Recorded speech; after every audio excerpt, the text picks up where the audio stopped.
जिलापालଙ୍କ कार्यालय सम्मुखरे श्रमिकଙ୍କ विक्षोभ अनुकूल जिलापालଙ୍କ जरियारे प्रधानमंत्री उद्देश्य एआईयूटीयूसी पक्षरु 25 दफा दाबीपत्र प्रदान करिसंती। सूचना मुताबक श्रमिक कर्मचारी विरोधी 4 श्रम कोड बातिल करिबा, स्थायी कामरे ठिका नियुक्ति बंद करिबा, मध्याह्न भोजन पाचिका, सहायका, आशा, अंगनवाड़ी कर्मचारी को सरकारी चाकरी मान्यता देवा, सर्वनिम्न दरमा 28,000 प्रदान करिबा, पीएफ बोनस, ईएसआईसी क्षेत्र में सिलिंग उच्छेद करिबा, एहीपरि 25 दाबीपत्र प्रधानमंत्री उद्देश्य जिलापाल जरिया दाबीपत्र प्रदान करिसंती। जदि एही दाबीगुड़िक पूरण न करंती भविष्य में सर्वभारतीय स्तर में जोरदार आंदोलन होबार चेतावनी दैछंती। All India United Trade Union Centre AIUTUC सर्वभारतीय कमिटी डाकर देशव्यापी विभिन्न जगह आंदोलन होची।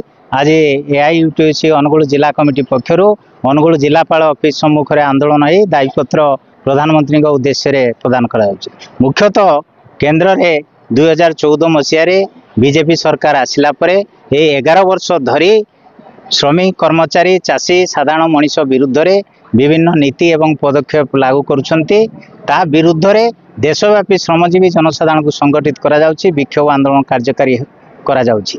तेणु आज मुख्य जो दाबी रही आमर केन्द्र में बीजेपी सरकार आसिला परे श्रमिक कर्मचारी मान को आधुनिक कृतदास रे परिणत करने जो आगुरी पूर्वर जो थिला पुराना 51 टी केंद्रीय श्रम आईन ता मध्यरु 29 टी श्रम आईन को उच्छेद करी 4टी श्रम कोड आनिचंती। एही श्रम कोड संपूर्ण भाव में घरोई पुंजीपति एवं मालिक मान स्वार्थ रे श्रमिक कर्मचारी स्वार्थ विरुद्ध रे एवं अन्यान्य दाबी मध्य ता भितर रही जो माने पाचिका, आशा, अंगनवाड़ी एमान को स्कीम श्रमिक कहुचे। केंद्र सरकार एवं राज्य सरकार मिलित योजना होचे स्कीम श्रमिक, मध्याह्न भोजन योजना जोटा जातीय स्वास्थ्य मिशन योजना एवं आईसीडीएस स्कीम। एथिरे जो पाचिका माने अछंती, जो माने स्कूल रे रोषे करछंती, आशाकर्मी माने जो माने स्वास्थ्य विभाग रे काम करछंती एवं शिशु और महिला कल्याण विभाग रे अंतर्भुक्त जो आईसीडीएस कर्मचारी हिसाब से अंगनवाड़ी माने काम करछंती, सेमानक पई केंद्र सरकार एवं राज्य सरकार श्रम आईन मध्य लागू करूनाहांती, सर्वनिम्न मजूरी के मध्य लागू करूनाहांती। तेणु आमर दाबी होचे से स्कीम श्रमिक मान को श्रमिक कर्मचारी मान्यता दिया जाऊ, सर्वनिम्न मजूरी तांको पई कार्यकारी करा जाऊ। एही भली 25 दफा दाबी रे आज दाबीपत्र दिया जाउची एवं आसंता 4 सेप्टेम्बर रे पार्लियामेंट सम्मुख जंतर मंतर ठारे सर्वभारतीय स्तर में आंदोलन कार्यक्रम अनुष्ठित हबो। ता पूर्वरु ए जिला एवं विभिन्न आंचलिक स्तर में आंदोलन कार्यक्रम चली। आपन माध्यम आम जन चाहूँ जे सारा भारत वर्ष रे All India United Trade Union Centre AIUTUC पक्षर केंद्र एवं राज्य सरकार मान जो भली भाव में श्रमिक मान विरुद्ध रे श्रम आईन आनिछंती, कष्टार्जित श्रम आईन गुड़ी को बातिल करी 4टी श्रम कोड करिसंती, जा फल श्रमिक माने सेमानकर न्याय्य अधिकार वंचित हेबे। एटी कॉर्पोरेट हाउस पुंजीपति माने सेमानकर स्वार्थ हासिल हबो।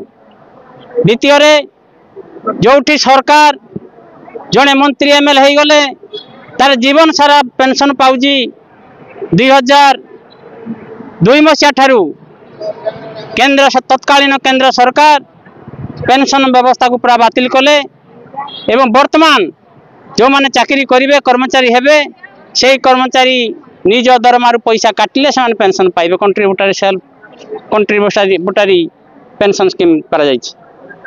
सेही बड़ी भाव में सर्वनिम्न मजूरी जोटी पार्लियामेंट रे मंत्री एमएलए को पाई हाथ टेकी दियंती तांकर दरमा बढ़िया पाई तांकर भत्ता बढ़िया पाई, किंतु दरदाम जो भली भाव में बढ़ुची श्रमिक मानकर समस्या से अनुसार तांकर मजूरी वृद्धि हुए ना।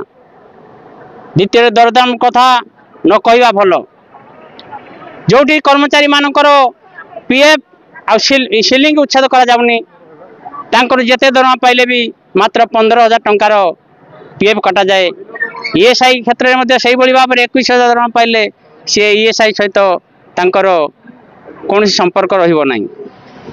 ता सहित आशा, अंगनवाड़ी, पाचिका जो माने सरकारी कर्मचारी मान्यता पाइबा हकदार, जो माने स्कूल रे काम करती, जो माने मेडिकल रे काम करती, सरकार नियुक्ति देइछंती କିନ୍ତୁ ତାଙ୍କୁ ସରକାରୀ କର୍ମଚାରୀ ମାନ୍ୟତା ବି ଦିଆଯାଉନି, ସର୍ବନିମ୍ନ ମଜୁରୀ ବି ଦିଆଯାଉନି।